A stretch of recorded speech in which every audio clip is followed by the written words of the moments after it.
trend and how to understand where the next high, the next low would be coming in at along the way. And there's often a big kind of blind spot with traders as they look towards highs and lows.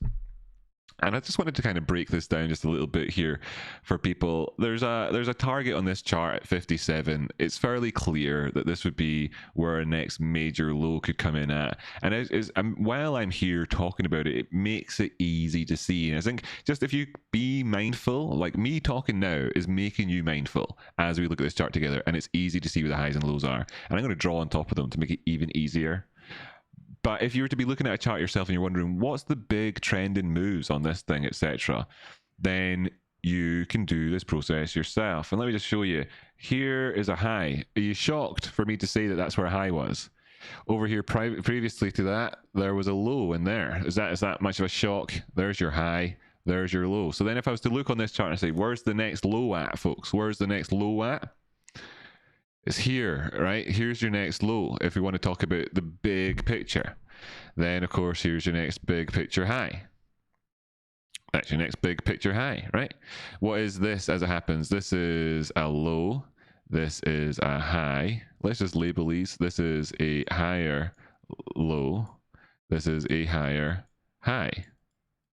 And what you have overall here then obviously is a trend, which is going in that direction.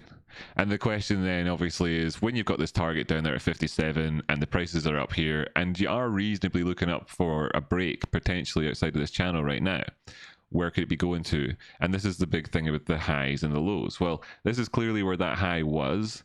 Could it go on to become a higher high than that even along the way? Could it? It could.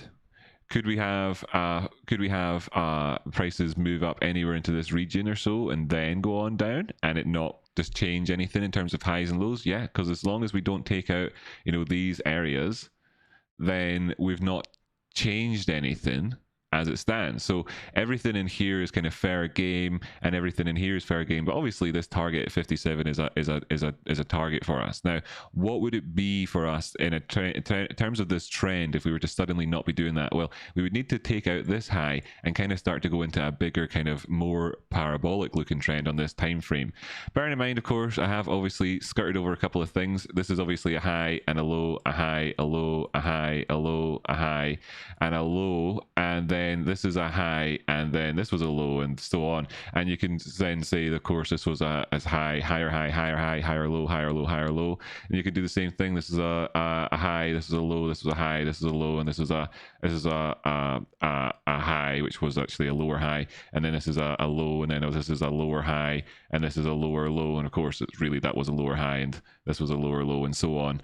And that was and you can do that. You can break it down to the nth degree. So, but this, you can see the big clear swings here. So the idea of this being able to do these things is still completely feasible. Obviously, this would be a big time frame. And if we didn't go for this, then it starts to look like we're into some other sort of system where you'd be looking to say, well, after this, if we put in a high up here, then are we going to come back down and retest some sort of system where we've got where we look at it along these lines? And this is actually the trend.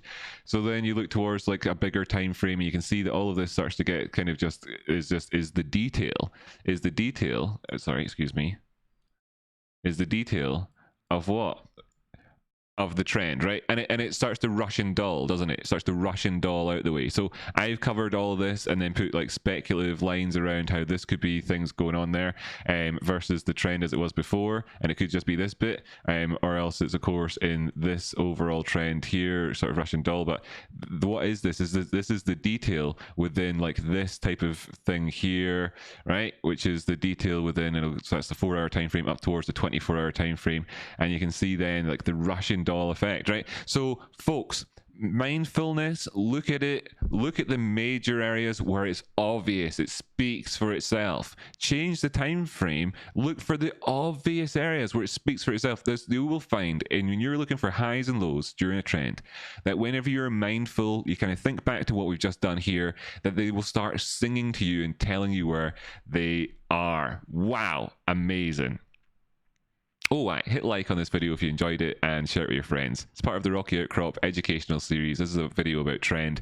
I do a whole load of these on my channel. I also do live streams every day, and I stream on Twitch and things like that as well. So join and take part in the community. Big community as well. Over 1,000 people involved in it all the time on the Discord. So go and get involved in that. Discord.gg/Rocky Outcrop. Join the Patreon if you want access to things like the indicator that I have here. You know, this thing here is also another price target. People will be wondering then what happens amongst all these oscillations. Well, either we start moving up the way, by the way, that goes into a different type of trend shift thing here, and that's what would obviously change the shape of this from being in this consolidation up towards more trending up that way. Could even happen faster and higher, etc., with those steeper movements on the smaller time frames, all that sort of stuff, right? All that combined together to get to move up. You'd be wanting to take out the 200 simple here, and then you'd be aiming up for a target all the way up there at 0.02. That's 0.02, and we're at 0.006 at the minute, so it's an increase of an awful lot for that target up there. That's a flash target, Rocky Outcrop flash. It's available through my Patreon, and likewise the one that we saw down there at 57, that's another flash target, and it just helps you kind of stay mindful as you're trading, and you can use it as an exit indicator.